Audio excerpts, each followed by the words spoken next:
Does everything sell in a seller's market? Short answer, no. And to think so would be absolutely ridiculous.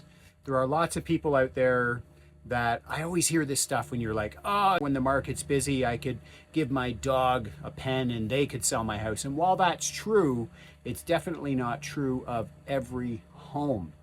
The right houses that are prepped properly, that are the quote unquote unicorns in the market, that are priced right, that the process, be it if you're holding an offer presentation or not, and what I'm getting at is it's structured properly, those houses generally do go very quickly, whether it's a buyer's market or a seller's market.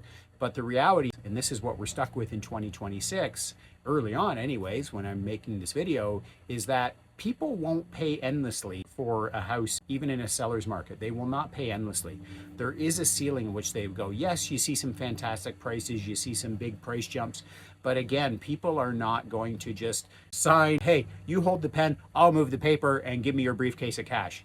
Not everything sells in a seller's market. And this is where we are in 2026, is there's a lot of sellers out there thinking that their house is the unicorn, thinking, oh, I'm going to ask 1.4 million for my house. And it actually really is actually a $1.2 million house, or sometimes even less. And this is what I'm to buyers. There's a lot of buyers on the sidelines right now saying, well, we'll wait for prices to come down.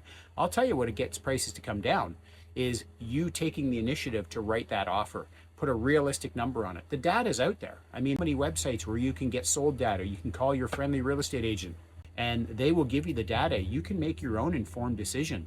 But so many people are afraid of putting in offers, and that's the only way you truly know if you are, it can work, if it's something in the price. It's like, I heard this black coffee story the other day, and if you walk into the coffee shop and you say, want a latte, but it's like you go up the counter and you order to the lady, I don't want black coffee. And she's like, what?